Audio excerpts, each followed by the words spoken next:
of the Town of Southampton Zoning Board of Appeals. This meeting is being held live and also via video conferencing in accordance with the Town Board's enactment of Local Law 14 of 2022. Our meeting and those following also will be held in person here at Town Hall and will continue to allow for remote participation. So please keep checking the town's website for updates and any new information. If you wish to view tonight's live meeting only and not participate, do not join the Zoom meeting and instead go to the town's website for viewing access. With that, I'd like you to join me in the Pledge of Allegiance. I pledge allegiance to the flag of the United States of America and to the republic for which it stands, one nation, under God, indivisible, with liberty and justice for all.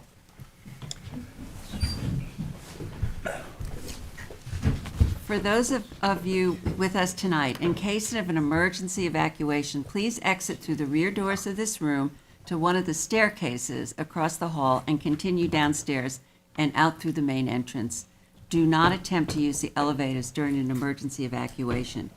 In case of a medical emergency, the automated external defibrillator and first aid kit are both located in the hallway on this floor opposite the elevator. Restrooms are located across the hall from this room. We'll begin this meeting with public hearings. We have applicants and members of the public here with us live and also standing by via Zoom webinar, which is being moderated by CTV. CTV will mute the speakers on Zoom until it is their time to give testimony before the board. Please be patient. If you find you're having difficulties accessing the hearing, visit the town clerk's meeting portal and click on the instructions link. Also, for those of you in this boardroom, please silence your cell phones and refrain from speaking to one another as it interferes with the recording of our proceedings. Tonight, Board Member Helen Burgess is participating via Zoom. A reminder that applicants, agents, and members of the public speaking other than attorneys will be sworn in, will state their address for the record, and will offer their testimony as it relates to the application before the board. In order to consider properly every application before us tonight, individuals commenting on a particular application will have a time limit of 3 minutes. Also, before handing in any submissions to the board tonight, please make sure the documents identify the ZBA application name and tax map number. The application name should also be written on your certified receipts. Unless otherwise stated at the end of an individual application hearing, all applications will remain open for written comments for all purposes until a date certain. Those written comments can be addressed to members of the board and sent via email, mail, and or dropped off at Town Hall to the board secretary, Candace Cowell. At this time, I would like a motion to approve the minutes of our January 18th, 2024 meeting. So moved. Second. Mr. Tuthill. Aye. Mr. Macedonio. Aye. Mr. Daly. Aye. Ms. Burgess.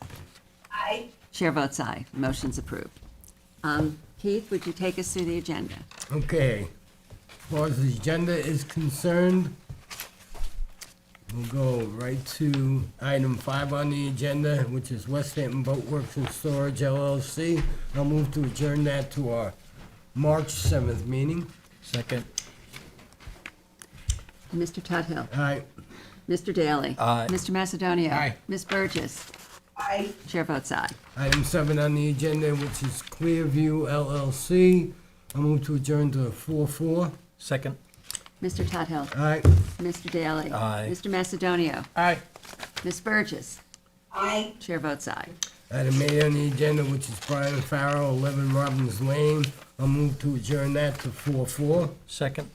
Mr. Tuthill. Aye. Mr. Daly. Aye. Ms. Burgess. Aye. Mr. Macedonio. Aye. Chair votes aye. Number 9, which is 911 Flanders Road LLC. I'll move to adjourn to 4-4. Second. Mr. Tuthill. Aye. Mr. Daly. Aye. Ms. Burgess. Aye. Mr. Macedonio. Aye. Chair votes aye. Okay, on the decision calendar, the following decisions will be held off to our 2:15 meeting. Henry Tabota, Matthew Frank, Mark Smith and Heather Cole, Ronette Riley, Virginia Daly and James Daly, J10 Properties LLC, Dilla Patel and Mr. Dillon, Aaron Appel, and Alexander Vyman. Second. Mr. Tuthill. Aye. Mr. Daly. Aye. Mr. Macedonio. Aye. Ms. Burgess. Aye. Chair votes aye. Okay, then, staying with the decision calendar. Trace, I'm sorry, that's Grace. Grace S. Sutton. I'll make a motion to reopen to accept written submissions. Second. Mr. Tuthill. Aye. Mr. Daly. Aye. Mr. Macedonio. Aye. Ms. Burgess. Aye. Chair votes aye. After accepting the written submissions, I'll move to close it with a determination later this evening. Second. All in favor? Aye. Opposed? Motion carries. Okay, then there's Production Holdings LLC. I'll move to reopen to accept written submissions. Second. Mr. Tuthill. Aye. Mr. Daly. Aye. Ms. Burgess. Aye. Mr. Macedonio. Aye. Chair votes aye. Now I'll move to close with a determination later this evening. Second. All in favor? Aye. Opposed? Motion carries. I think I'm done with that, You're done. so you know. Back to the beginning of the agenda. Item 1, under new applications, is Emily McCarthy, 7 Quantuck Bay Lane in Quogue, Suffolk County Tax Map 900-359-5-5. Applicant requests relief from the following provisions of the town code for the proposed swimming pool on a non-conforming lot. 330-11, residential districts table of dimensional regulations for an accessory distance from street, front yard, setback of 20 feet from the westerly property line, Old Meeting House Road, where 70 feet is required. And 2, 330-76D, placement of accessory building structures and uses in all districts, and 330-83 yards to allow the swimming pool to be located within the required front yard for the principal dwelling. 2, for the proposed 6-foot fence, 330-109, fences, walls, accessory driveway structures, and clotheslines for a proposed 6-foot fence located within the required front yard, and 3, for the proposed pool equipment, 330-77G, placement of accessory building structures and uses in residence districts for a side yard setback of 8.3 feet, where 10 feet is required, and any other relief necessary. Board has jurisdiction. We pass that to Bob. Hi, are you an attorney? You muted. Your audio on. Okay, I know. Got it. Hi, sorry about that. Okay, All right. I'd like to swear you Yes, in. I'm an expediter, agent for the owner. Okay. Do you swear to tell the truth, the whole truth, and nothing but the truth? I do. Please state your name and address. Tracy Shaleski, P.O. Box 427, West Hampton, New York, 11977. Okay, so tell us about the application. Good evening. We're here seeking relief for a proposed 22 by 34 by 40 Mountain Lake in-ground pool and a 6-foot fence running along Old Meeting House Road to enclose the yard, removing access from Old Meeting House and formalizing it as a rear yard. As can be seen from the aerials that I provided to the board, side yard pool placement is pretty common in this area. I did do a little count for myself, so side yard pools extending are in the houses extending south, 2, 3, and 5. 4 and 6 Quantuck Bay lanes also have side yard pools. 10 Quantuck Bay Lane, actually, because it's a corner lot, it actually ends up being in the front yard. 14 as well, is the front yard. And then we have 4 Quantuck Bay Road, 27 Quantuck Bay Road, 9 Quantuck Bay Road, and then 199 Old Meeting House Road and 186 Old Meeting House Road that all have side yard pools. I think it's between, the way the subdivision was laid out, where we have like a lot of through lots, and the fact that it also wraps around, we end up with like a lot of corner lots, so the concept, even though the side yards and the setbacks look on paper very bad, practically it's very common for this area. Okay, Bob, this is your lead on this. Do you have any particular questions you'd like to start I us don't, the off? drive, like you said, the driveway is being closed off, the access being closed off of Old Meeting House Road, correct? Yeah, Is there a fence that exists there other than the opening now, or no? well, there was other work that was done on the house, and so there had been inspectors there back and forth, and the owner had had her own conversation with one of the inspectors, Mark Greger, and I do have an email from him saying that, Emily, you're allowed to close off your property along Meeting House Road as long as you're not encroaching on the town's right of way. No 6-foot fence. No, yeah, that's what I was gonna say, not 6 feet though. No 6-foot fence. Exactly, I know, that's why we were going, so there was a little bit of confusion because I was part of the conversation. It was a nice and try. it did end up being, Yeah, I would just say that, Tracy, that this board does not approve 6-foot fences in front yards. So I think that's what the problem is, with regard to the fence. I think we can go with a 4-foot, but you can put yeah. up whatever. I mean, what I can say is that I think landscaping you they can want. partially see it from the photos that I had taken of the posting. And I'd say we're a solid like 10 to 12 feet back off the road behind already existing rhododendron bushes. So it's not visible from the roadway, it's not impeding eyesight, it's not in the way of any utilities. It is exactly on her property line. And I do realize that it is a front yard, but it is a lot, do have kids, they do have pets. So it was important for the owner for it to be sufficiently enclosed, especially considering that, you know, they want to install a pool there, they're not really comfortable being on the main road, even though the neighbors kind of do.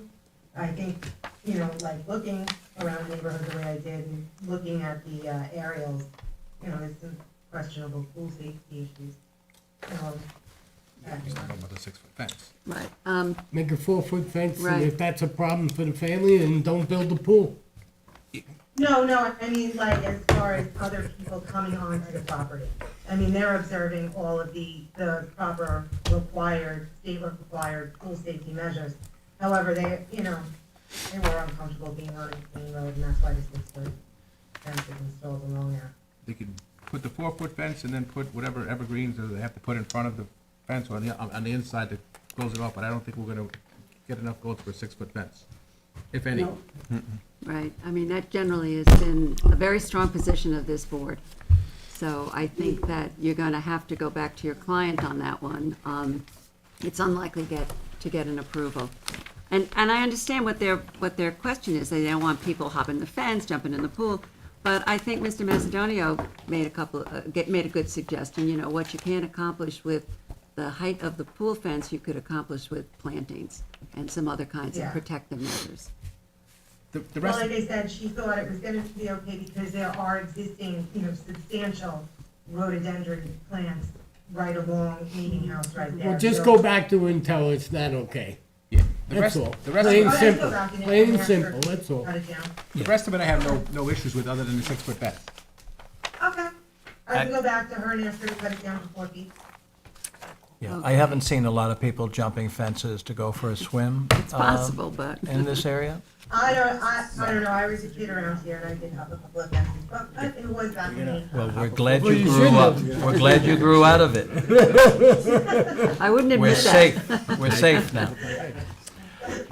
I did want to make a comment. I see that there are other pools in side yards or what might be considered front yards.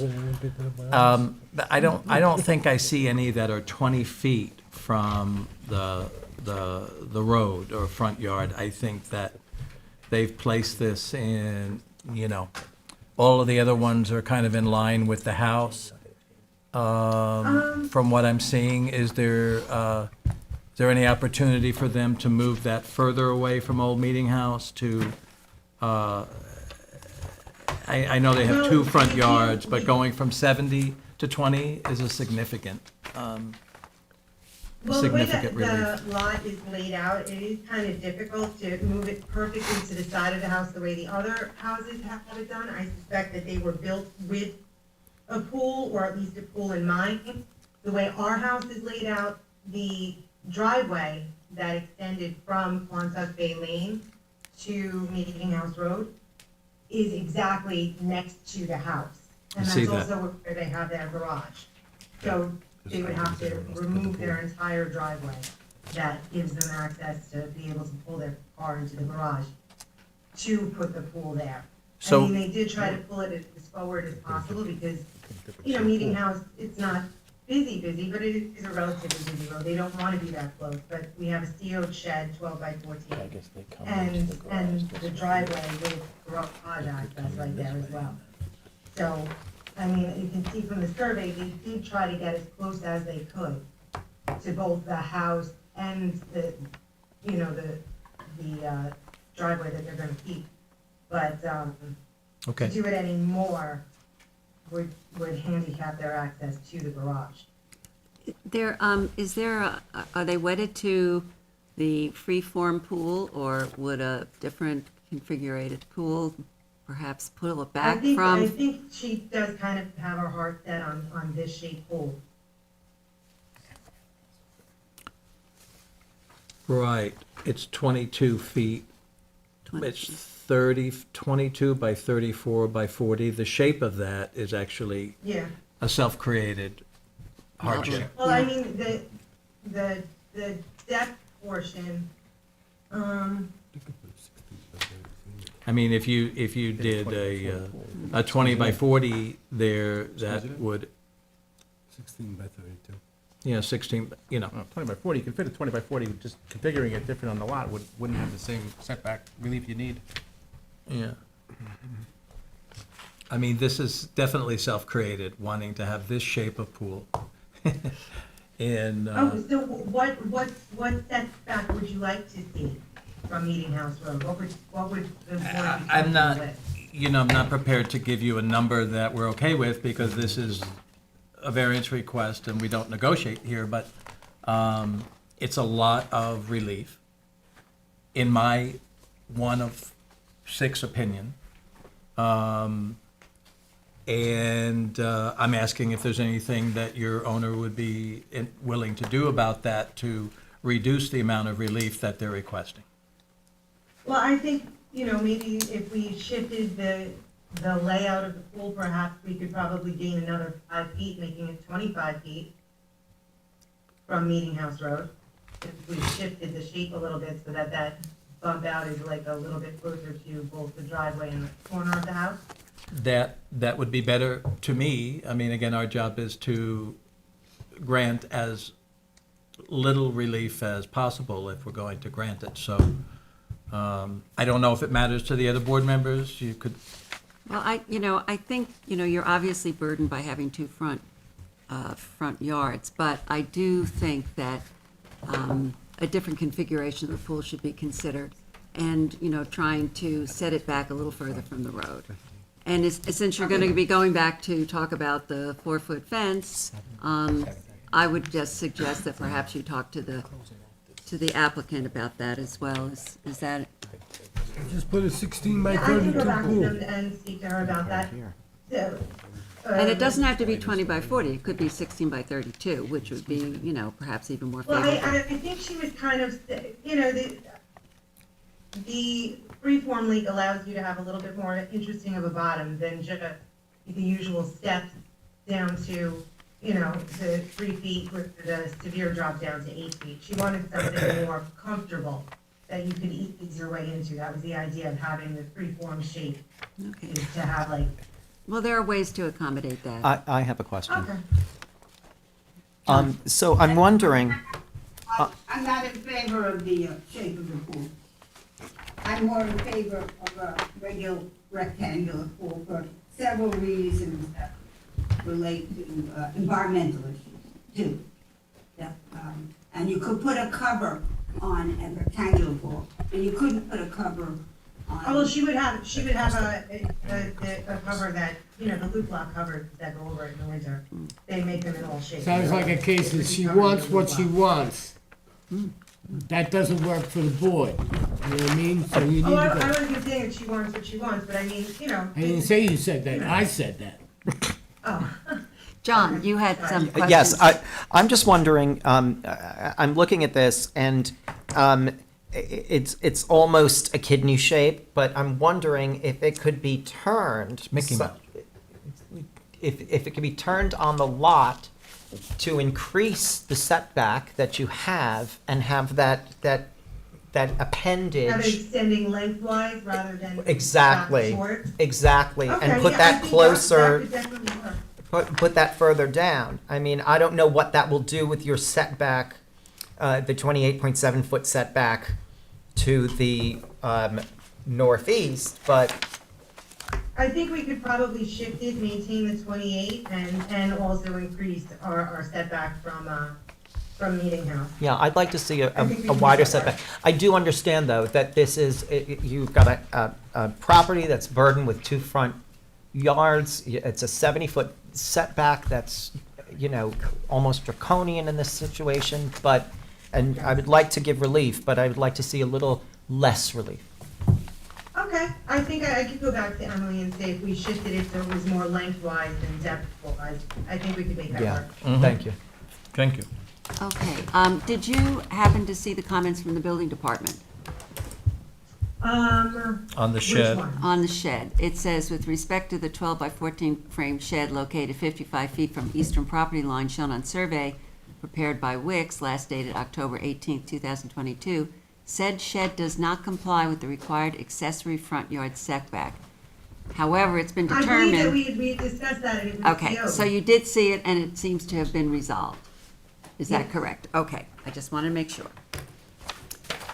All right, is there any more comments from the board?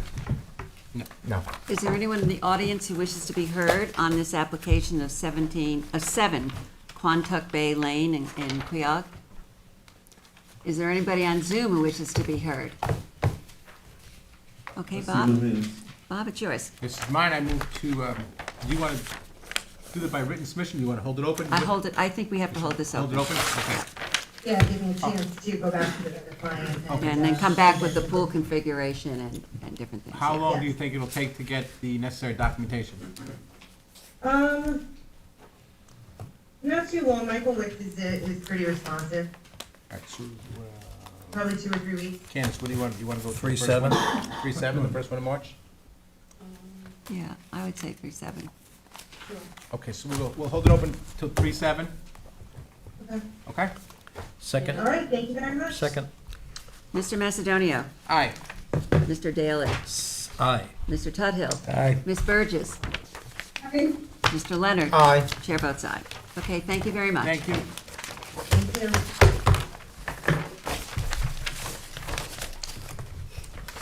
Item 2 is 2297 Montauk LLC, 2297 Montauk Highway in Bridgehampton. Do we have jurisdiction? Nope, there? you gotta re-advertise it. You gotta read it, sorry. Applicant requests relief from the following provisions of the town code, 330-30, general regulations as it references 330-34, business districts table of dimensional regulations for a principal minimum side yard setback from 15 feet to 10.13 feet for 5,491 square feet, two-story office building. 2, 330-30, as it references 330-34, for a principal minimum side yard setback from 15 feet to 11.37 feet, and total side yards from 30 feet to 15 feet for a one-story residential building that will have 2 apartments. 3, 330-158, apartments in certain business districts to allow the second floor over, to allow the apartments to be located on the ground floor, where paragraph B requires the apartments to be on the second floor over offices, retail shops, or stores. And 4, 330-162.18, Hamlet Office Residential and Hamlet Commercial Residential building size to permit 2 apartments where 3 are required and any other relief necessary. Board has jurisdiction. Can you pass that to Susan, please? Mr. Benacasa, you want to Sure. introduce yourself and state your address? Carl Benacasa, 860 Montauk Highway, Watermill, New York. For the applicant, good morning, good evening, Madam Chair, members of the board. on that Starting kind of off, day. you're starting off good. So since we submitted this application, we've had hearings before the Landmarks Board and before the Planning Board, both of which have made recommendations as to modifying this application. As a result, we are in the process of modifying the application. So rather than go through the variances currently before you, we wanted to open up the hearing, perhaps hear public comment, and then adjourn for 60 days for the applicant to digest the comments from the public and the relevant boards and make modifications to the application. Okay. I know you are coordinating SECRA. We did do a short form EAF. Anthony indicated to me you want a long form. Yeah, when we do coordination, I think. All right, so we'll prepare a long form and submit it to Anthony in the interim. But that's all I have to say. Okay, and I just for the secret, Anthony, since the applicant is revising the plans, they should also be submitting revised plans to coordinate secret, right? Or, I mean, can we coordinate secret with the old plans? You want us to, we could do an EAF for the current plans and then amend it for the amended plans? Or would you rather just wait for the amended plans? I would prefer to do the secret review for the project that you're gonna move forward with. So if you're gonna amend the plans, So let's the do it move- on that, because we're gonna go backwards then, so. No problem. So once we have amendments that are agreeable to the applicant, I'll submit that with a long form. With the long form. And you have subsequently met with the landmark committee? We've been before the Landmarks Board and the Planning Board. Okay, And the comments were received from both those boards and members of the public are what's driving us to reconsider certain aspects. So rather than go through what is ultimately likely gonna be stale requests. does this require re-advertisement? I don't know. I don't think, I mean, it's I gonna mean- depend on what the new plans look like. Yeah. Exactly, so I don't think it would right now. So we would just ask for a 60-day adjournment to modify. Okay, And if so- at the time you feel that requires re-advertisement, then we can revisit that then, depending on what those changes are. Okay, Yeah. okay. I have a question. What was the date of the original hearing? Today. Do we know that? Today's the original hearing. Yeah, they had It one was originally. calendared, there was just a now. notice Yes. issue, so we had to re-advertise. So this is the Yeah. first. Okay, let's see if there's anybody here I who thought wants All to right, speak. is there anyone in the audience who wishes to be heard on this application of 22797 Montauk Highway? Okay, please, one of you come up. It's gonna change. Flip a Yeah, you coin. understand it's going to change, but come up and you can give us your comments anyhow.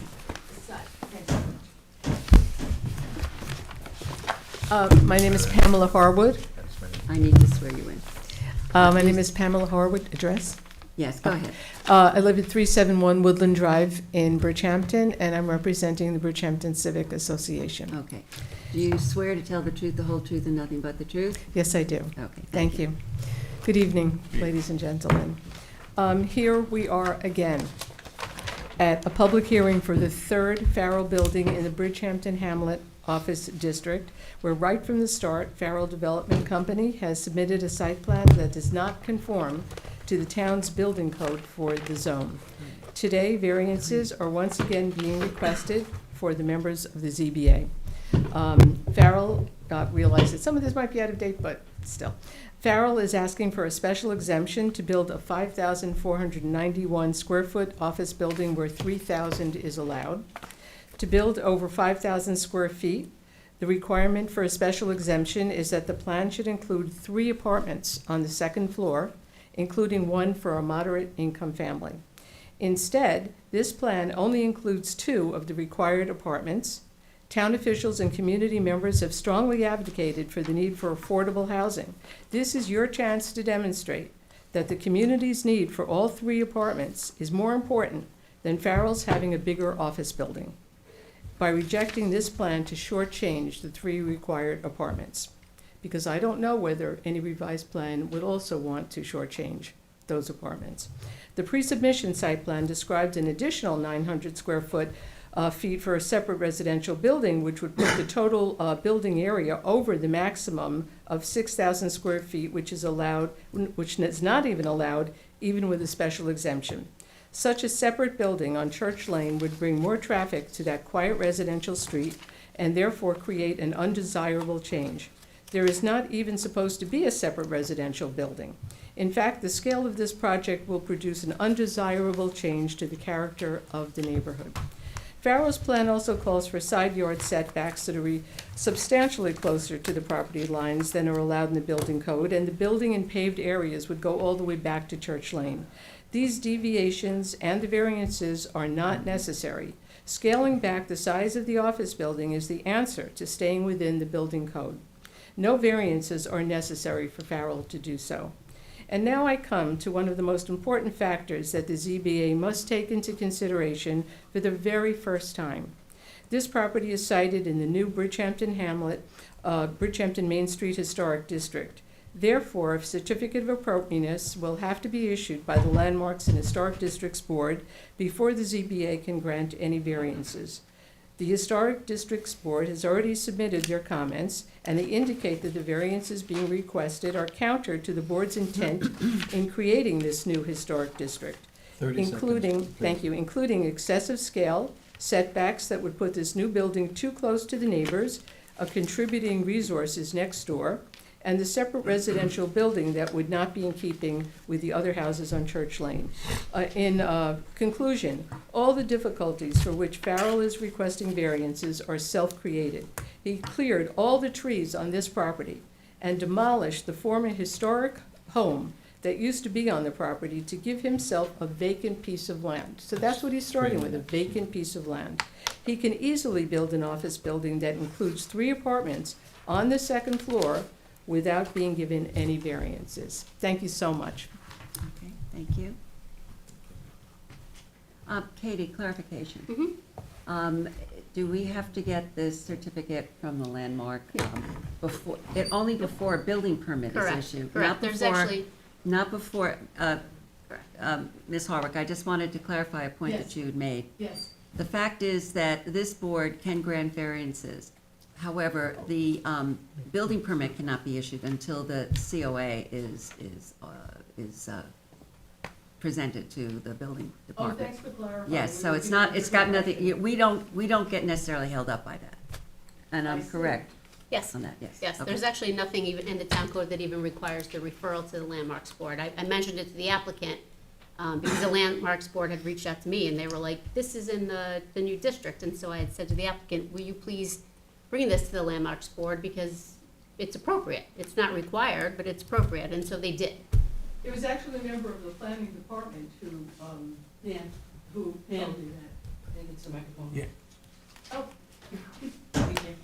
Sorry, it was actually a member of the planning department that told us that and told that to the Landmarks and Historic Districts Yeah, Board. I mean, listen, it makes Right. sense for them Right. it would be terrible for us to grant the variances and have the Landmarks Board say no, because, that's kind of our relationship with the Conservation Board as well. Right. We say to the applicant, it's better for you to try to Right, get everything done. because you can't get a building permit until So that. since this is the first rodeo with this historic district, how would that work? How would it work if you granted variances and then the Landmarks Board did not issue a certificate of appropriateness? What would happen then? Won't get a building permit. You won't get a building permit, Ah, We basically die in the crib. oh, I see. okay? Okay, thanks very much. Yes, Thanks for the okay, thank you. clarification. Anybody else in the audience who wishes to be heard? Does Anthony want to weigh in on that at all? About the, On the microphone, on the planning board and the landmarks board? I'm actually not the planner reviewing this application, so I don't know the nature of the discussion that happened with the referral, to be quite honest. And whether, I'll defer, as Katie said, that you can render your decisions, and the certificate of appropriateness will be required before a building permit gets Right. issued. Yes.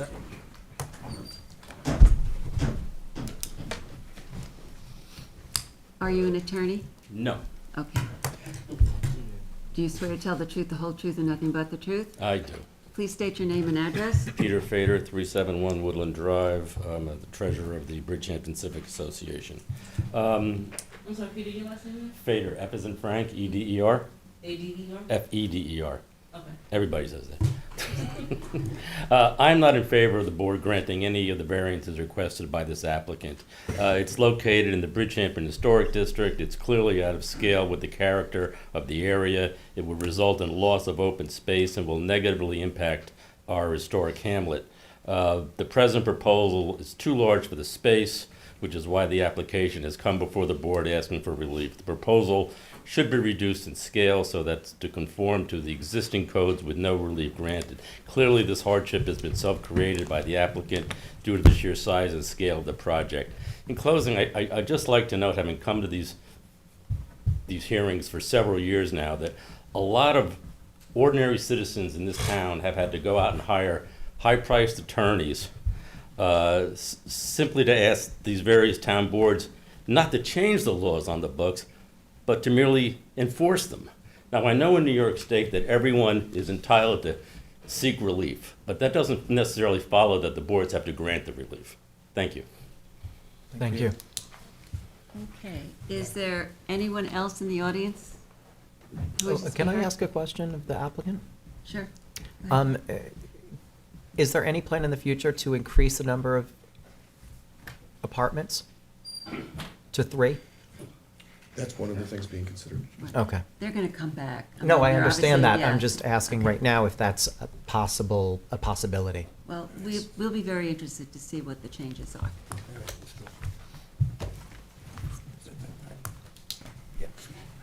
Hi, are you an attorney? You see the paper, I'm an attorney. Okay, that's what I figured. Please state your name and address. Yeah. So you only get 2 minutes then. Joan McGivern from Toomey Latham. We're here representing 19 owners of 21 properties. To Peter Fetter's point, ordinary people have had to hire attorneys just to enforce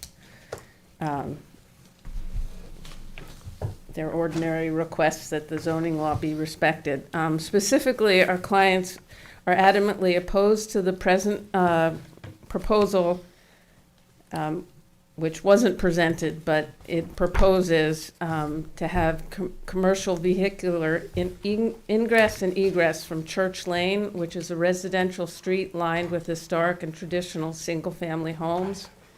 There will also be negative impacts on our clients' on streets that our clients also live on, including Hildreth and Halsey Lanes. All 3 lanes are ill-suited to increase traffic, much less commercial traffic, given that they are 20 feet wide and do not have shoulders and sidewalks. The potential negative impacts of the present application are detailed in a report to the board submitted with my letter, which I just handed out, by our traffic engineer, Frank Pearson of Greenman Pedersen. And Peterson, he should be on Zoom after me. While our clients commend the applicant's proposal to include affordable housing in the first instance, a minimum of 2 apartments, if not 3, should be placed on the second floor of the proposed building and have the proposed building greatly scaled back. The present application represents a desire to maximally exploit the development potential of the parcel and does not represent a hardship. A maximum return on an investment is not a reasonable hardship for variances. But this is exactly what the applicant proposes. Alternatively, should the board be inclined to approve some modified proposal of a 2-story office building and have the residential affordable housing be placed in the rear, we would propose that it be placed closer to Church Lane with curbing and landscaping such that it's divided off from the parking lot for the office building, so that ingress and egress would, for the affordable housing, would only be on Church Lane, not through traffic for the office building. The alternative site plan is detailed in the traffic report. Finally, it's our understanding that the two other town boards have weighed in, and we believe that at present, that it's premature,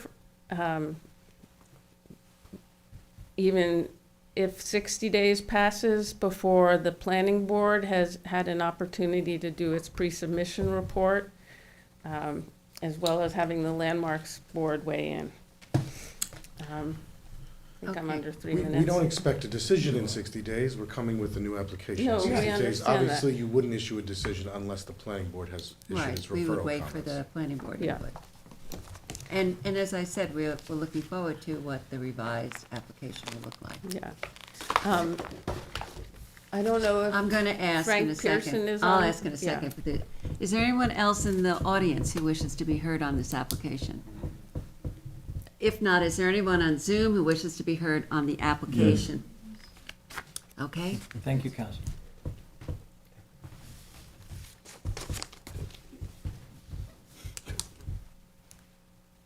Hi, good evening, everyone. hi, we can't see you, there you are. Are you an attorney? I'm here. Are you an attorney? I am an attorney. Okay, please state your name and address. My name is Meredith Berwick, and I reside in Bridgehampton at 1 Cody Way in Bridgehampton. I'm obviously a Bridgehampton resident. I'm also secretary of the Bridgehampton Civic Association. Gotta swear with you. Thank you very much for taking the time to hear the public's comments on this. Right. As others have already mentioned, many things I was going to talk about, including the impact of the new historic district that so many of us have worked hard to see established. It does seem like there is an agreement and understanding that the new guidelines will apply, so I think that's a great thing. I would like to address the reduction in the apartments and the setback relief, which is being requested. As Pamela Harwood indicated, we have to start to hold landowners to build towards the compliance with the code, not build with the expectation that variances will be granted. When New York State created zoning boards of appeal, they were created to deal with unforeseeable or unintended hardships that might inadvertently be created by legislation. To quote New York State guidance for zoning boards, a board acts as a safety valve to keep the zoning restrictions from being overly rigid. But what's happening here in Southampton in the last several years is that the zoning board is granting so many variances that they're becoming the norm, no longer the exception or when a restriction is overly rigid. In essence, the zoning board is using the variance process to rewrite and override the legislative process of the code. And I think that's a concerning thing. I think, as I said, we have to start to encourage applicants to build to code. And so here, the code was drafted with the requirement for 3 apartments on the second floor of the office building. It was intentional. The legislative process was that they wanted to see 3 apartments for a building this size. So what's the point of putting it in the code if it's not going to be enforced in Hill 2? The building could absolutely be scaled back so as not to require the significant setback relief and to accommodate the 3 required apartments, especially if they're going to be in a separate building. So and the other thing I just wanted to add is, you might not get the certificate of appropriateness from the landmarks, if you grant these variances, you are setting precedent, and that would be precedent for others going forward. Again, I would just want to reiterate that I think it's very important that we start sending a message to those that are trying to develop their properties that they have to conform to the code. They have to try to work towards conforming with the code rather than looking always for the exceptions and the variances. And to the point that Peter Fader made, it is true, applicants have been, when they request variances, often the public or neighbors, they have to go out and hire attorneys like this group of neighbors here in order to just have the code upheld. That shouldn't be the case. Everyone might be entitled to relief, but it is the job of the board to try to enforce the code, except where a rigid application would result 30 in some seconds. sort of hardship, and that's just really not happening. So I want to thank you for your time, and I hope you will consider that as you make your decisions going forward on granting variances here. Okay, thank you very much. Thank you. Is there anyone else on Zoom who wishes to be heard? Yeah, I have a few people. Okay. Yes, good evening. This is Frank Pearson.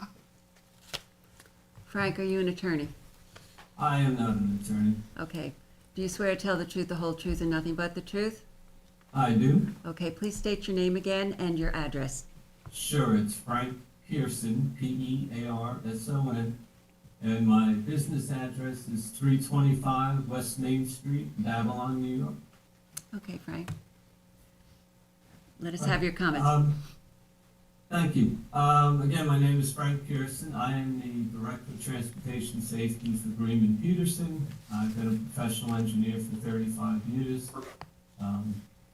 Prior to working at GPI, I did work at State DOT, and I was involved with site plan review.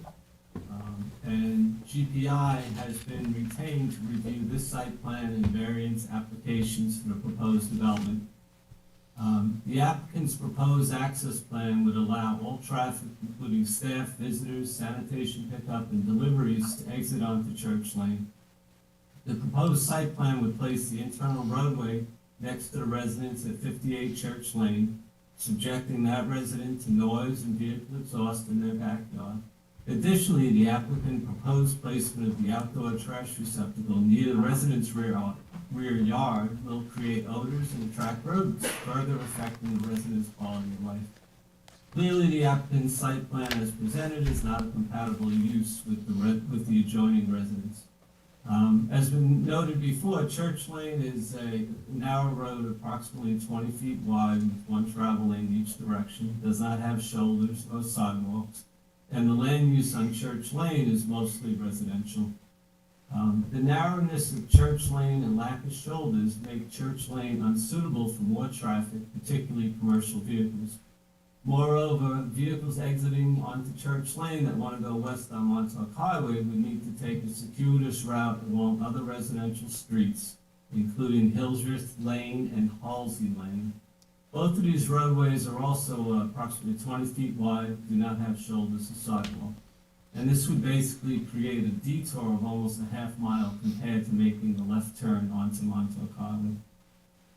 In addition to the narrow lanes, the roadway geometry at the intersection of Church Lane and School Street is unsuitable for vehicles that want to turn right onto School Street and make another right turn onto Hildreth Street. And there is a figure that kind of shows this, that's part of the attachment that was presented. School Street between Church Lane and Hildreth is only about 25 feet wide, which is not an adequate length to store a larger vehicle. Furthermore, a vehicle basically has to make a U-turn to get from Church Lane onto Hildreth.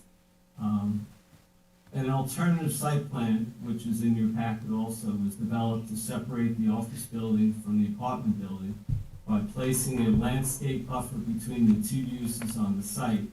The office would have ingress and egress to Montauk Highway and be compatible with the adjoining land uses.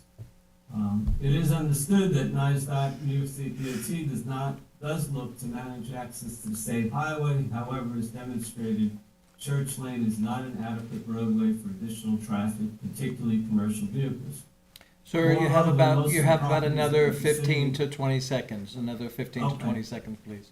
Most of the properties along Montauk Highway have full access, that is, term restrictions are not in place.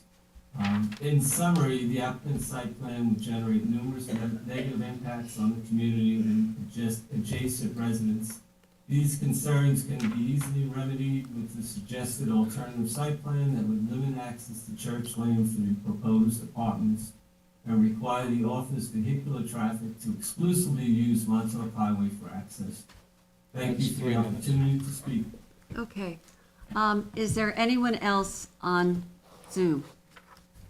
Yes. Okay, I just want to remind everybody that we are not considering this application at this moment. We're waiting to see what the revised application will look like. So some of these comments may be unnecessary at this point. So we would, I just want to keep that in mind. We still haven't seen what the final application looks like. Okay. Yes, sir. Hello, I'm Preston Phillips. Can I swear you in? Do you promise to tell the truth, the whole truth, and nothing but the truth? I do. Please state your name and address. I'm Preston Phillips, 1093 Bridgehampton, Sag Harbor Turnpike, Bridgehampton, New York. Good evening, Madam Chair, members of the board. I'm a longtime resident of Bridgehampton and an architect who has practiced locally since 1977. I've designed scores of buildings in the intervening decades, and to my recollection, have never appeared in front of this august and important board. The primary reason for that admission is that the very first line I draw on any project is a red line encompassing the principal building envelope on the site plan or survey, inside of which the building evolves. Given the width of the property before you tonight, it is simply nonsensical to suggest that the design of this building could not have evolved in such a way to avoid any encroachment into the side yard setbacks. From the overhead views of the adjacent building lots, it appears that this property is approximately 3 times the width of the neighboring Cibello property to the east, where the side yard relief is being sought. The Cibello building is modest by any assessment, and the proposed building as designed would loom over, particularly if allowed to sit within the side yard setback. I recommend against this application in its current form and suggest a more restrained and respectful approach in keeping with the size and scale of the buildings in the historic district in which this property lies, as well as the current zoning code. I am most grateful for your time and consideration of this important matter. Okay, thank you so Thank much. you. Okay, we have one other individual. All right, are you an attorney? Yes, my name is John Krimler. I'm not an attorney. Okay, can I swear you in? Do you swear to tell the truth, the whole truth, and nothing but the truth? I do. Please state your name and address. John Krimler, 347 Paul's Lane, Bridgehampton. Could you spell your last name, please? Sure. Kriendler.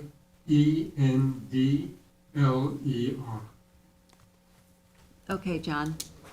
But I want to associate myself with all of the speakers who have spoken after the original introduction. My main concern, although I share the other concerns that have been raised, is with safety and traffic on Hildreth Lane. My daughter lives with her family at the intersection of Hildreth Lane, Church Lane, and School Street. And we've seen serious accidents from the front door, looking out the window. People use Hildreth Lane to avoid traffic on Montauk Highway, and usually at excessive speeds. So anything that would increase the traffic on either Church Lane or Hildreth Lane would be a big mistake in my view. I won't address the other issues, but wanted to get this main concern on the table for you. Thank you very much. Thank you. Thank you. Is there anyone else on Zoom who wishes to be heard?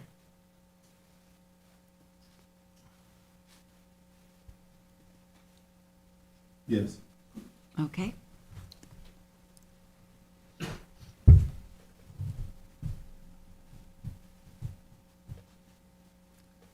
John, I think you have to leave. Yep. Yeah. They just, they post you out, yeah, okay. Okay, I think it's a host problem. it could be. Yeah, good job, Cole. I tried. I know. Marilyn, there we go. Marilyn. That makes it easier when they do that. Yeah. Marilyn Alber.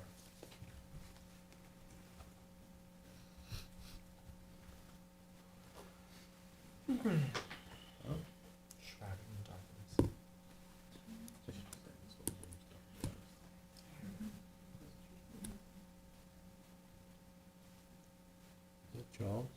You can speak.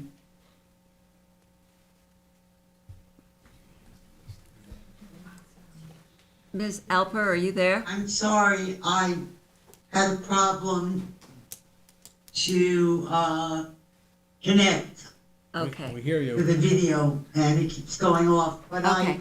Can I my swear you name in? is Can- Marilyn Can I, Alber. okay, and can I swear you in? I'm live in Bridgehampton. All right, wait, I wait, have before some you go on. Hold on a second. I need to swear you in. Do you swear to tell the truth, the whole truth, and nothing but the truth? I do. And please state your name and your address. My name is Marilyn Alber. I live at 99 Trelawney Road, Bridgehampton. I agree with the zoning issues, but the traffic on Church Lane has become a byway for the highway, and that carries over pretty much all day for people who want to avoid going through town and slowing down. And I don't think it really can take any more of a load. It's become a real thoroughfare for commercial traffic as it is, and it's more than it needs to be. And it spills over, goes right through sometimes to Ocean and then on to Parsonage. It really has become an issue, and it's a very narrow area that is primarily residential, and it affects people living south of that by all that traffic coming through. And I appreciate the opportunity to share it just as a resident with no architectural, no any background. But it has really gotten so awful that you cannot walk on Church Street at certain times of day. People go, there's a four-way stop, nobody's stopping. You know, it really has become dangerous as a bypass, as a road for people to take to their houses, and even to take down for Halsey and going towards Hildreth where it comes through. And it's a very dangerous road as it is. There's a lot of speeding. Nobody stops most of the time. They tap their brake thinking that's a stop. And it's dangerous. There is no shoulder. And it's narrow. And it's really a street that can't be walked on because of this. And I would hate to see additional large vehicles or more commercial vehicles using an entry or exit onto Church Street. I appreciate the opportunity to share my feelings about this, and thank you. Okay, thank you, Ms. Alper. Thank you. I'm familiar with that area, and it is, It's busy, it's busy. but it's always been busy. And there's, every road in town is busy, Exactly. Montauk Highway. including Mount Deck Highway. Is there anyone else, Charles, on Zoom? Pardon me? No one else. Okay. All right. As I said, we haven't really seen what the application looks like yet. We appreciate all the comments that have been made. I'm sure Mr. Benincasa has been taking notes feverishly, and we'll look forward to having him back at some point. I have action on this. When do you want to come back, Carl? Do you 2 months, want he said. any comments from? Oh, I'm sorry. members of the Anybody board? else on the board wants to comment again? We don't know what, we don't We really. don't know what we're commenting on. I would just say that neither this or the new application is going to deal with any relief with respect to parking or traffic or access. Traffic on Church is a concern for the planning board. So that's not something we Right. need to be concerned with. Would you be considering, I know that you've already received a copy of this, the alternative site plan, changing the access to Church Street, cordoning it off so that it's only for the residences, or blocking that and having the only access out onto Montauk? Is that something that, Nothing is off the table. at okay, this point. wonderful. And That's what I want to including hear. size of the building, because that also impacts the amount of parking that's required. So They can I'm sure that say that will you're be a not- consideration And as well. I'll just Take say, it off the there's table. been some comments that perhaps this board is a rubber stamp for applicants. I have found that to be anything but the case. It is anything but the case. Yes, yeah. Yes, I know. Well, and my comment is, this board did approve a reduced number of apartments on some of the other Farrell developments in the past. I was a nay on that, and I would be a nay on reduction of apartments on this as well. So, you got some to make up To be fair, though, the testimony on at least one of those was that they could not get the flow from Suffolk County Department of Health. So it wasn't necessarily that the applicant didn't want to provide the housing, they were unable to build the housing. Understood. So they were unable to build, Three. get the approvals. At least on one of those, I don't Yeah. remember. Septic flow. I don't Yeah, remember. yeah. The Department of Health. Right. Okay, you've gotten a You've lot of gotten some input. feedback, yep. What Okay, day you Carl, came back? when do you want to come back? If you wanna do that April 4th date that we did for the, Robins? No, that's, you don't want them both on the same. No. No. No, no, no, no, No, no. I think we'd have a lot of people in the audience, I've yes. got a lot of. That'll be a late night. How about the meeting after that? Is- April 18th. Okay. Okay, Does that work for you? works for me. Okay. Okay. So I move that we hold this application open for all purposes, and we adjourn it until April 18th. Second. Mr. Daly. Aye. Mr. Tudhill. Aye. Ms. Burgess. Aye. Mr. Leonard. Aye. Mr. Macedonia. Aye. Chair votes aye. Okay, thank you. Thank you, everybody in the audience. Okay. Okay, item 3 on the agenda, Yellow Shack LLC, 651 Dune Road in West Hampton, Suffolk County Tax Map 900-391-2-21. On December 15th, 2022, by decision number D022127, this board granted relief from the following provisions of the Town Code. Town Code 138-7A, coastal erosion management permit required, compliance with provisions, effect on zoning regulations. And Town Code 138-9B, structural hazard area, for a proposed two-story dwelling to be constructed on a coastal erosion hazard area. Town Code 138-17C1 for a proposed pool and raised deck to be located seaward of the coastal erosion hazard area. Line 3, Town Code 330-84D, pyramid height for a pyramid encroachment in the amount of 3,128.675 cubic feet. 1,459.945 cubic feet on the east side and 1,668.73 cubic feet on the west side. And Town Code 330-83A, 4 yards to construct unroofed steps and a deck higher than 1 foot above ground level located in the required front yard. By letter dated December 18, 2023, Nicholas Vero, architect for the owner, proposed, requested that said decision be modified as the proposed dwelling has been designed with a proposed pyramid encroachment in the amount of 2,983 cubic feet, 1,313 cubic feet on the east side and 1,669 cubic feet on the west side, and the locations of the swimming pool and deck at the rear of the proposed dwelling has been reconfigured.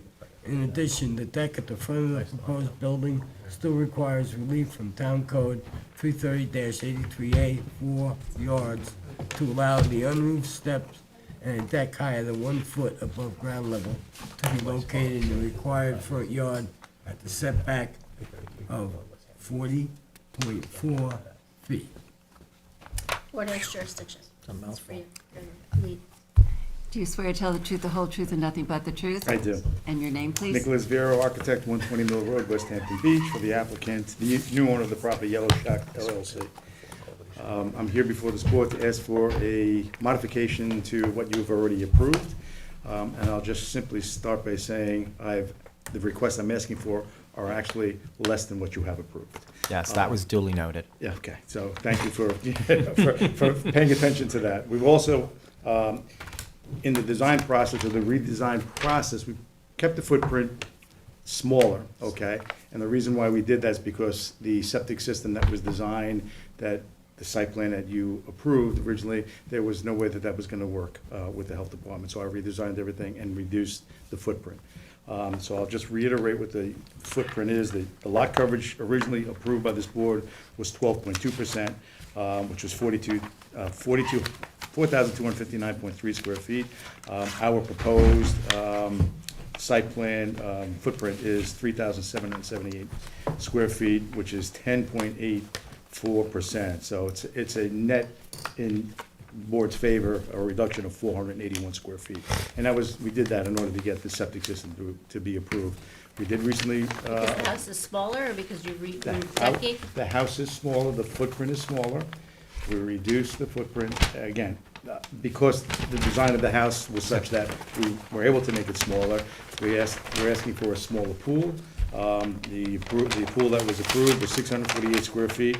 We were asking for a 240 square foot pool, okay? The deck that was approved by this board on the south side of the house was 1,462 square feet.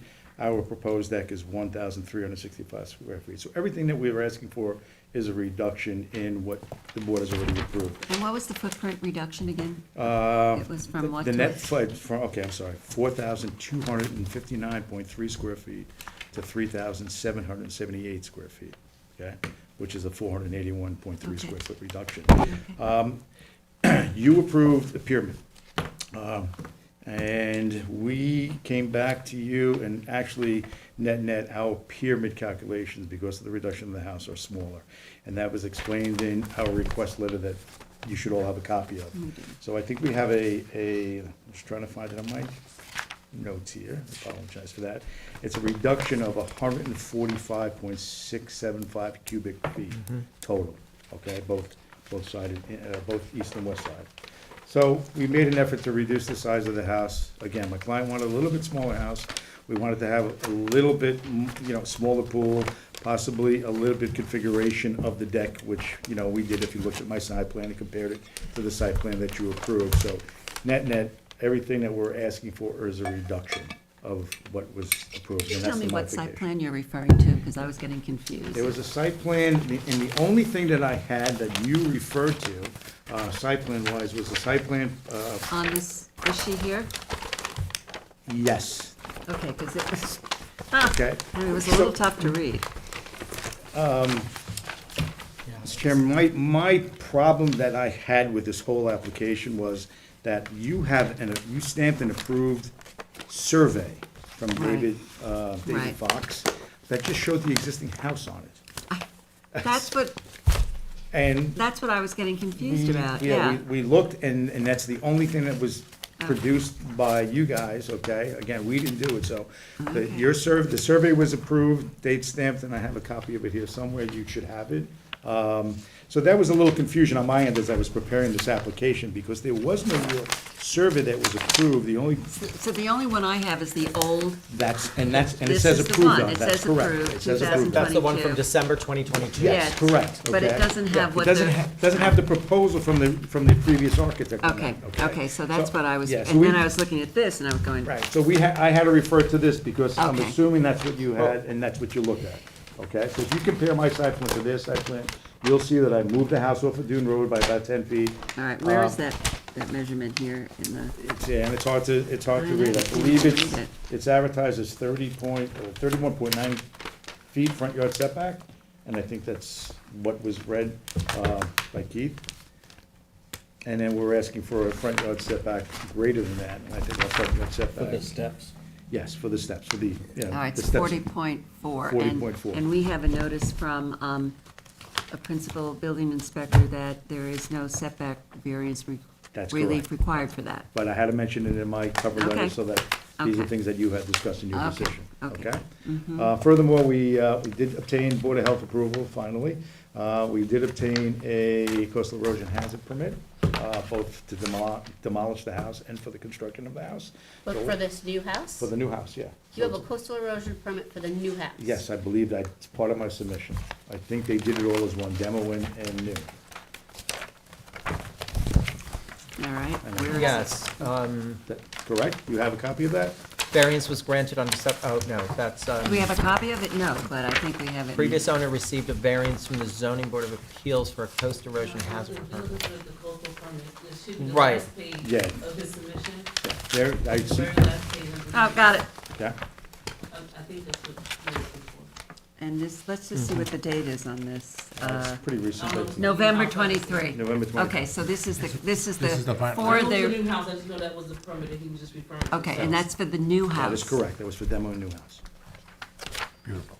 And the property has been, the existing yellow shack, that's why it's Yellow Shack LLC, has been demolished. Been demoed already? Yes, it has. All right, okay. That was a landmark. Excuse me? That was a landmark. It was a landmark because that's one of the last houses before you entered West Hampton Dunes, right? So the only, Still got a lot of beach out there, the only too. thing you're asking for that's an increase is this 112.3 feet from the proposed pool to the top of the dune. Yes, correct? and that's only because we moved our pool to the west a little bit, as you can see. At all of 5 feet. All of 5 feet, right, and that's what created that little bit of a. I have no problem with this. Yeah, given that you're reducing everything, I think a 5-foot increase on that one issue is nothing. Excuse me? So I'm sure you'd like to get started. I would like to start tomorrow. Get a shovel. You can't start, you We already you can't shoveled. even start tomorrow, but I think, is there anybody else who'd like to comment on this application on the board? Well, let's go to the public. Honestly, we appreciate all the efforts that were made. Well, it was made because it couldn't get a Department of Health approval, so. No, I didn't even apply for the Oh, you original one. didn't? I knew that we weren't Oh, gonna get that oh, you approved. knew we We weren't would've had gonna to get go it. through variances with the Board of Health in order, because the previous applicant was looking to pump septic uphill on either side of the house with the septic system in front. I'm like, Oh, I okay. just don't wanna go there with that. No, So, all right. you know, I no- think that was a With all smart due move. respect to the engineer who designed that. Is the existing building still there? No, it's gone. It's It's gone. yeah. Was it called Yellow Shack because it was yellow? Yes, that is Yeah, correct. yeah. Yeah. And all the interior was yellow. It's I very. don't Yeah, know we if were they, just I was looking in at it a couple of times, maybe some of it was, I don't remember, I was in, just in the living room once, so. Yeah. No need to go into the house, because we were in demo Okay, in the is there house. anyone in the audience who wishes to be heard on the application of 651 Dune Road in West Hampton? Is there anybody on Zoom who wishes to be heard? No. Okay, Keith, this is Seeing yours. here, no one. Wait, I just want to say something. Okay. We didn't, because it's a modification, we didn't make any referrals for this, so I would just, Nick, I'd ask you to submit the survey that is attached to this coastal erosion permit, so the board knows that it's been I approved. did give you that survey. Are you talking about the survey itself? I want to know that Janice has already issued a coastal erosion permit for this house. This was the demo, you said. This was for the demolition. That was for the demolition and the new house. And there should be a reference in there for my site plan, because working with Teresa Mason, she made me put on my site plan the walkway to the beach. Okay, and that was part of the condition of the new house. Can you just get a copy of exactly what they were looking at when they issued the permit? Sure, that's. That's yes, the that- old- Yes, but that's that- like, so, it's not a typical survey. It's No, because it's really weird. actually the Yeah, the it's very- stakeout survey Yeah. but they approved my site plan. I'm just trying to pull out the coastal erosion permit. Bear with me one sec, as I was shuffling everything back into my pile. I just want to make sure, because sometimes, they would issue a coastal permit based on the variances that were granted previously. So, Definitely not, because we were referred to them from the building department to get a coastal erosion hazard permit for the, for our house. Katie, you have the copy of the coastal erosion permit? Yeah, we've got it right here. And does it refer to my site plan in there? No. It doesn't have a specific referral. Okay, I understand what you're saying then, okay. So, I would assume. I think it's interesting that they would grant it. If you needed different variances, I'm surprised that they would issue it. Here's my permit. I believe you. I just want to make sure it's consistent with this proposal and not the one that was previously granted. Okay, I understand what you're saying. It doesn't make any reference to my plan It doesn't, not on this, specifically, no. okay, which is not good. Okay.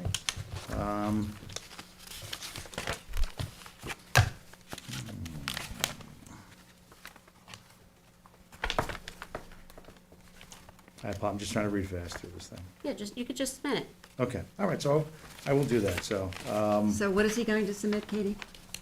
Some sort of, I don't know if Janice stamps, I don't know if she stamps them, but just whatever survey or site plan Any site plans? Janice had reviewed to issue this permit, so it's consistent with what's before you. And maybe she said, oh, this is better than it was before, and that's why she issued it, I don't know. But we didn't refer it, so, Yeah, when I got this back from her, all I got was that coastal erosion hazard permit that says demolition of new house. I believe it, but you must have submitted something to her to look at. Of course I did, yes, and then, like I said, Teresa Mason made comments based on, wanted to make sure they had the walkway and the contours correctly, and that was the revised site plan that showed that, so, all right, I will ask Teresa tomorrow. Or I'll ask Janice tomorrow, if I get in touch with her, okay? Okay, so that can be done through written submission, I assume? Yes, yes. Okay, Keith, this is yours. Okay. I'll move to close written submissions. Leave it I'm open. sorry. Is there anyone in the public who wishes to be heard on this application? Well, I have something to submit to. Is there anybody on Zoom who wishes to be heard on this application? No. Okay. There actually are comments too. There's something that says revise something, somewhere I've written down, revise the plans to show the elevations. It was from the chief building inspector that we got in our packet tonight. Yes. Yeah, that was all done. That was That's all done? done? Okay. Okay. Sorry, Keith. All right, Keith.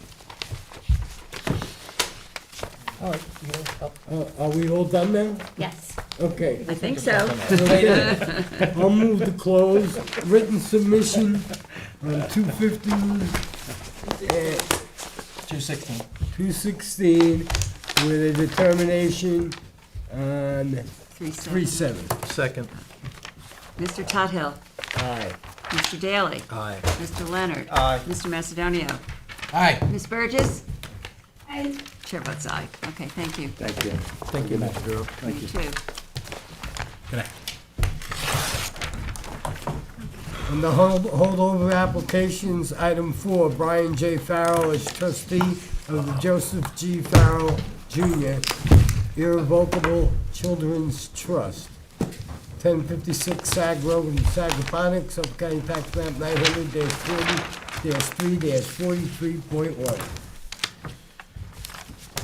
Carl Benacasa, 860 Montauk Highway for the applicant. We were last here on December 7th, and the board had asked us to provide a scaled floor plan so that the building inspector could determine parking. That submission has been made, and a memo was submitted to the file on January 30th, prepared by by Marjorie Riley from the building department, and she determined that no additional relief is required for parking regulations. I don't know, I'm sure the board is in, are you in? We just got it tonight. Okay. So, Based on that, we are compliant with parking. I don't know if you need me to go through all the relief we're requesting again. It's certainly in the record. so the parking is for 6 bedrooms, That's right. and you've put that on the survey? You've noted it Well, on the the- survey? The garage is there, there's the parking, the driveway and the 2 driveways and parking areas are on there. You want us to actually identify where the cars would park? I guess there would be 2, 4, 2 in the garage, and then 2 over here. So really, there's 8. 2 in the one parking area, 2 in the garage, and 2 in the other parking area, is I that think you could correct? do 4 in one driveway, it's 25 feet wide, and it has 2 parking areas, so that's 4 cars. Over here, you could do another 2, as that's 20 or 17 feet wide, and then 2 could fit in the garage. Okay, So that's 8 spaces. okay. There's no pyramid relief requested No here. pyramid relief requested, nope. Okay, and I know that there was some comments from a neighbor, and I think you had agreed to have some discussions with that neighbor. Did that happen? I don't know if we've had discussions, no. We are willing to buffer that line. Okay. Okay, so, any other questions from the board members on this application? This was really, the question was the parking. I don't think that, I mean, the neighbor had some comments, and I'm sure we'll hear from her again. It's a tremendous amount of relief. It's a lot of relief, it's a small lot. The size of the home is consistent with the neighborhood. Remember, this lot is small, but it sits in 120,000 square foot zoning, so it's about a tenth or a ninth of what's required under zoning. It is a single and separate lot. It is available for development, and the relief is consistent with other relief granted in the neighborhood and the existing lot conditions. So I do not think this is a substantial amount of relief in consideration of how this area has developed and the situation this lot finds itself. Any comments? from Again, the board? footprint is only 1,400 square feet. It's not a massive structure. It's a very odd-shaped piece of property. It's incredibly clearly. odd-shaped. Yeah, I mean, Yeah, it's it just like a little sliver. It's like a point. It is. But it is entitled to be developed under Yes, the law. That's right, it is entitled to be developed, and we There are look at, property rights, yeah. we look at the requested variances and to the reasonableness of the variance requests. So, yes, that's true. Anybody else that wants to comment on this property? No comments?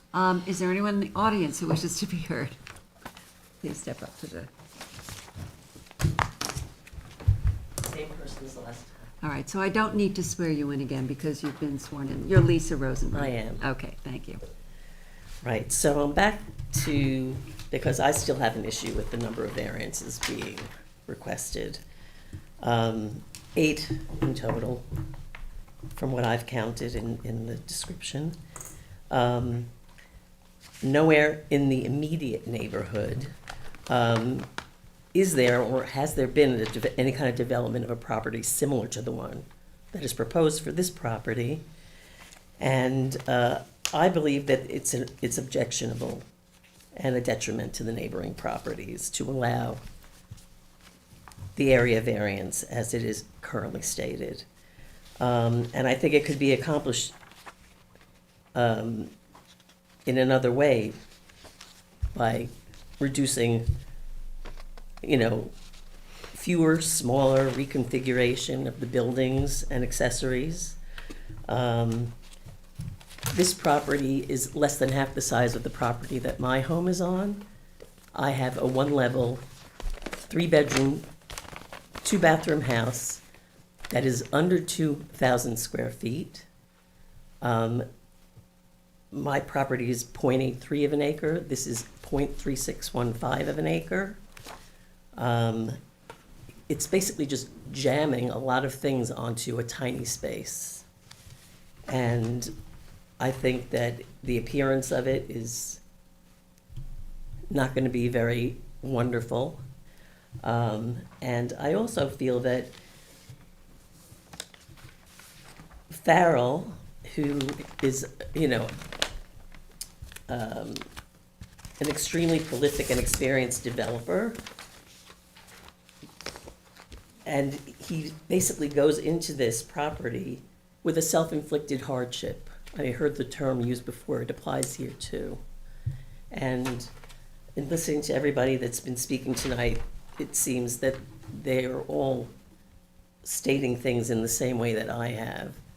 And I think that, yes, I understand that he has the right to develop the property, but I feel that he should do it in a different way. And he shouldn't be able to be so close to the road. Every border of that property, he has asked for a very small distance that is way more than what is allowed in zoning. So I think there should be larger setbacks from the borders, and Got about 15 seconds. thank you. And I just ask for your consideration in this. I greatly object to the way things are looking. Thank you. So there are comparable lots if you move down Sag Road. Again, this is a very oddly shaped lot, so you're not gonna see many in the immediate neighborhood. And in fact, most of the immediate neighborhood is completely undeveloped, either preserved or undeveloped. If you go further down Sag Road, and I presented this last time, you see 2 triangular lots, one specifically all the way down here, that are developed. And both in a way that are similar to this development. I would note that the neighbor's house, Ms. Rosen's house, if she were to build that today, she would need relief of 54 feet to permit the principal dwelling at a front yard setback of 26 where 80 would be required, of 76 feet to permit her principal dwelling at a rear yard setback of 24 where 100 is required. So if she were to build hers today, she'd be looking for very similar relief. And her lot, as she mentioned, is less burdened than this one. A self-created hardship is not buying a lot that's small. That's not creating a hardship for yourself. A self-created hardship is manipulating the lot in a way that makes it difficult to comply with zoning. That is not the case here. This was not a self-created hardship. This single and separate lot existed as it exists throughout it, without any effort of my client. And again, the name, as you all know, brings a certain connotation. That can't be considered. It's irrelevant. Yes. It's irrelevant, yes. I think I addressed that in one of the meetings. Yes. In fact, I think the woman up there is for the last one, just so you know. So the property to the, what is this, the east, that's wooded, is it not? Yeah, so if you look at it like this, that you're coming down Sag Road, Sag Harbor's up here, and Sagaponic's down here. This is Yep. all preserved open space. All preserved Same open with over space. here. Pretty much Okay, The and on your survey, you've got vacant wooded next to the driveway towards the point of the triangle Yes. to the south. Is that going to remain wooded? Yeah, there's nothing we can do with that. Okay. Are we in the APOD? I actually don't know that for sure. We're not asking for any clearing relief, but I can't imagine whatever if it is in the APOD, whatever the percentages are developed has more than has eaten up. So yeah, that would remain. And you were willing to consider a buffer? Absolutely. What kind of a buffer? 10 to 12 foot green giants. We'd be more than happy with that. And where is that buffer gonna go? On Miss Rose's properties. On the border, I should say, on our property, but on the border. On the border to the north? Right. Yes, she's really the only the neighbor. That's the neighbor to the, you are the neighbor Yes. directly to the north? And we would buffer that whole northern line. And I would note that the nearest portion of her home to our structure is, to the structure presented is, I actually did the analysis. Why do I say 45 feet? The proposed dwelling is 160 feet from the nearest corner of Miss Rosen's home, with approximately 100 feet of wooded area between them. And we'll buffer that in addition. Okay. Buffer it. We'll buffer the buffer, yes. Okay. So really, the only thing that's gonna be seen is the building from the street, if you're standing right in front of it. Yes, Okay. yes. Thank you. All right, wait a second, did you want to Moment, we haven't comment, called you Ms. yet. Rosen? The only comment I would make is, again, the number of variances, and at my side, it's about 11 feet from the border of my property. And it is an imposition on my privacy, whether or not there's a few feet of woods in between. But with all due respect, 160 feet of wooded land is not It's not gonna block insignificant. sound. I know, but in It's the going to reality block- is that But if you're the right on property Sag gets Road, developed, it's going to have sound associated with it. Right. So, I mean, that's You hear just, the cars going up and down the street. don't everybody you? wants to live in the woods with nobody around them, but Correct. these properties get developed. I mean, that's part of what happens. Is there anybody else in the audience who wishes to be heard? Thank you. Is there anybody on Zoom who wishes to be heard? Is there anyone on Zoom who wishes to be heard? Okay. I believe, We had that lady that was. I believe she appeared previously on the earlier application, so she might have got them She wasn't for this? confused. Yeah, Carl, same name. did you see the note about revising the survey to indicate the latest revision date? Yes, Well, it came- we can absolutely, we'll do that in the written comment. Okay, and then I don't know if you ever fixed it, Did you but get a copy make sure of it this? says Sagaponic, we did do that. We'll make sure, and you want the latest revision date? Yeah, that was Yes. Marge's comment. Okay. Oh, yes, on Marge's comment, yes, Yes. yeah. We just got that. Okay. Is there anybody else from the board who wishes to comment on this application? No. Okay, so it's my lead. I would say that we are going to close this public hearing, but we will hold the application open for written comments until, what's the date? 2/16, with a decision on 3/7. Second. Mr. Leonard. John. Yes, John. John? Aye. Mr. Oh, my Macedonia? God. Mr. Daly? Aye. Just gonna Mr. repeat Tudhill? that. Ms. Burgess? Aye. Chair votes votes aye. Okay, thank you, Carl. Thank you, Carl. Thank you. Okay. I'm almost done. Item 6 is Stacy Russell. This is a holdover, 10 Birchwood Lane in East Quogue, Suffolk County Tax Map 900-291-3-19. This was a holdover, as I recall. Good evening. It is a holdover. Mr. Russell, I believe I have sworn you in. No. I didn't swear you in at the last meeting? Oh, the left. Yeah, so you've already been sworn in on this application. I don't have to repeat it. You still gotta tell the truth. We could do it again if you Oh, like. I'm so sorry, I'm sorry. Okay, Mr. Taylor. Okay, sorry, Mr. Taylor. Okay, so what's happened since we last saw you? Well, on the last one, they was concerned about the numbers, which I spoke with the architect, and the numbers were the 4,056 cubic feet, and I think the other one was like 7 or something like that. 7,000, over Yes. 7,000, yeah. 7,700. Yes. Okay, so now what have you done? You've reduced it? Well, no, we wanted to, I mean, I spoke to the neighbors to the left and to the front, but they haven't been out since, because they wanted to see go over the plan, so, but they didn't have a problem with the addition. They just wanted to see what was gonna be built. So you want to hold off on any further discussion about this matter until they've had a chance to review it? Yes, because they haven't been out here Oh, I since understand. for the winter, so. They haven't missed much in terms Yeah. of weather, yes. All right, so, but what's, but there has been a reduction in the pyramid relief request, is that correct? Yes, from 7,700 to 4,056. Yes. Okay, and we have that in the diagrams, correct, that were submitted? That's, Okay. 4,056.7 cubic feet. Okay.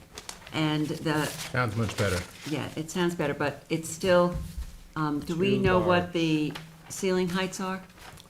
Do we? It's do a we just- garage. Yes, Oh, it's it's a a garage, garage, but yeah. what's the ceiling height on the garage? 9.6 and a half inches, looks like. Is that about right? Okay. It looks like that on the diagram that I have. must be about 9 And this is a foot. property burdened by, it's narrow, as I recall. Yes. Structures are close to the property line. It is. Very narrow. Okay. So what you're asking for at this point is to hold off on us going further until you've had an opportunity to discuss with neighbors what the plan Yes, because is. I haven't had a chance to. Yeah, okay, and then I you would just come. spoke to them personally. And then you would come back. Yes. And can I suggest that if in fact they review it, and, guys, just listen to me for a second. If in fact they review it and they have no objections, they could submit letters to Oh, the yes, zoning yes, board. definitely, yes. And you could do that as part of a written submission. Yes. Is that agreeable to the board, or do you want him to come back? Yeah, well, but we still think it's a lot, over 4,000 square feet of cubic relief being requested. Is it because of that dormer that's on there? Does that dormer add to it? I was looking at. It's partially the dormer, but it's, I mean, the fact of the matter is, you're adding a 2-car garage with 9, almost 10-foot ceilings and an attic with storage space. I think that's- honestly, for me, I think you need to make some choices. You need to bring that number down considerably for me. The 4,000. Yeah, I'm not going to vote to approve anything at that amount of cubic feet relief. And that's for you to figure out what you would do with it. But I think it's excessive to ask to put in a 2-car garage with attic space and put it 5 feet away from the neighbor's yard. Okay. So I guess, I agree with Michael and John on this, and that even though the neighbors say yes, I still think that the gentleman needs to sharpen up his pencil and reduce that number. So the ceiling height in the garage plus the attic storage area are ways of places to look at some modifications. So, you need to get 4 votes on the board. It sounds like there are 3 who are opposed at this point with this configuration. Another thing could be reducing it from a 2-car garage to a 1-car garage. Yeah, the thing is, it's no storage now, because there's no basement. It's just for the boiler. Understood. And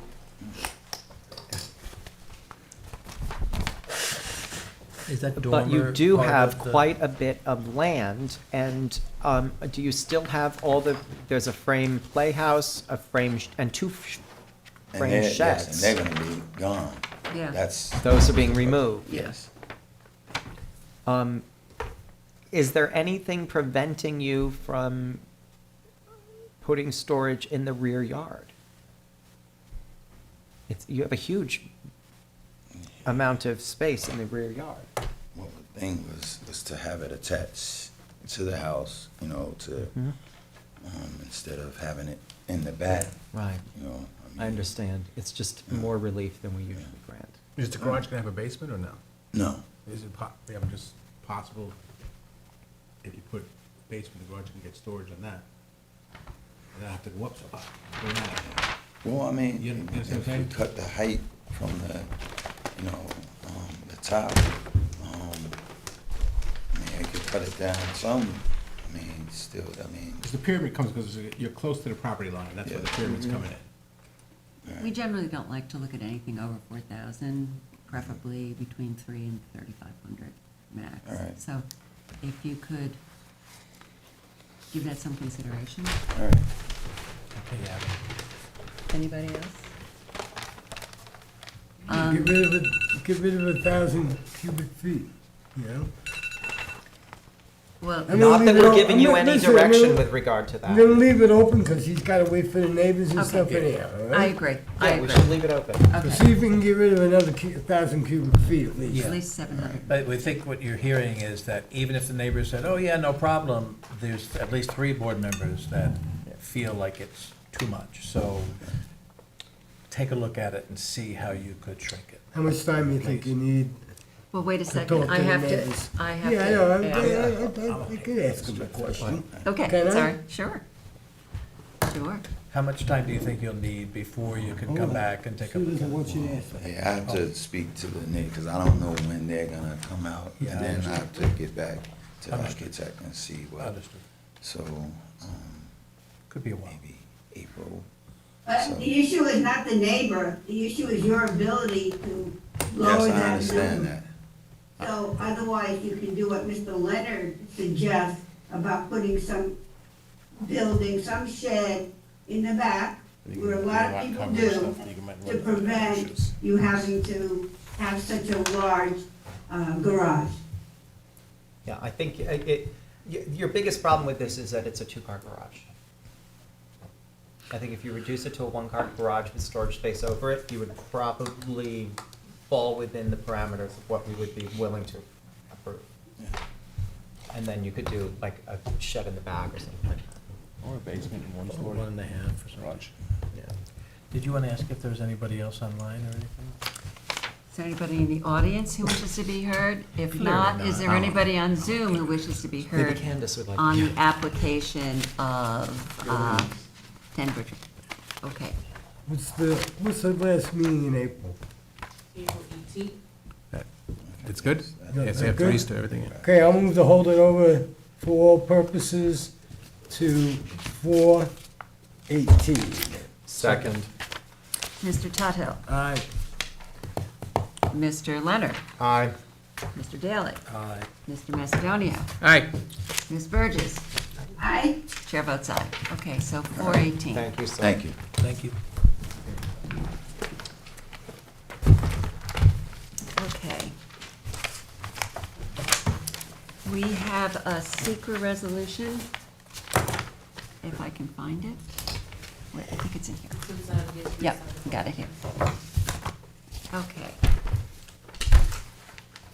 Whereas the Zoning Board of Appeals has received a request and submittals for variances in connection with the application of 3310 Noyak LLC for property located at 3310 Noyak Road, Noyak, Suffolk County, tax map 900-14-1-66.5. And whereas after a review of the documents submitted, the Zoning Board of Appeals found that this project is an unlisted action under the New York State Environmental Quality Review Act and coordinated review with the following involved agencies: Southampton Town Planning Board, Suffolk County Department of Health Services, and Suffolk County Department of Public Works. And whereas the Southampton Town Planning Board, at its January 25, 2024 meeting, indicated that they would like to assume lead agency status in connection with the secret review of this project. Now therefore be it resolved that the Southampton Town ZBA hereby agrees that the Southampton Town Planning Board should assume lead agency status with regards to the application of 3310 Noyak LLC pursuant to 6 New York NYCRR Section 617.6B, and further it be resolved that this board directs that a copy of this resolution be forwarded to the Southampton Town Planning Board, Suffolk County Department of Health Services, and Suffolk County Department of Public Works. Second. Mr. Leonard. Aye. Mr. Macedonia. Aye. Mr. Tudhill. Aye. Mr. Daly. Aye. Ms. Burgess. Aye. All right, chair votes aye. Okay, we have two resolutions. Just give me 1 second. All the meetings should be like this. Okay. All right, and we have two decisions. All right, I have a decision in the matter of Grace Sutton, Suffolk County Tax Map 900-178-2-7. This application is for property located at 1108 Flying Point Road, Watermill. Applicant requests variances for railings on proposed decking and for a rear yard setback for a new modest side dwelling on a lot burdened by wetlands. This application passes the standards set forth in New York State Town Law and Town Code. Therefore, this board grants relief from the following provisions of the Town Code for a proposed one-family dwelling on a non-conforming lot. 1, Town Code Section 330-84D pyramid height for a pyramid encroachment of 66.9 cubic feet for 2 deck railings on the west side of the dwelling. Second floor deck railing 13.5 cubic feet and rooftop deck 53.4 cubic feet. And 2, Town Code Section 330-83K yards as it relates to Section 330-11 Resident Districts Table of Dimensional Regulations for a principal rear yard setback of 24.9 feet where 50 feet is required. These variances are granted as shown on the survey prepared by Foxland Surveying, last revised December 11, 2023, and the floor plans and elevations prepared by BMA Architects, last revised August 2nd, 2023. The grant of the foregoing relief is subject to such other conditions and permits as applicant has already acquired or may otherwise have to acquire for final approval of subject premises. Second. Mr. Daly. Aye. Mr. Leonard. Aye. Mr. Macedonia. Aye. Mr. Tudhill. Aye. Ms. Burgess. Aye.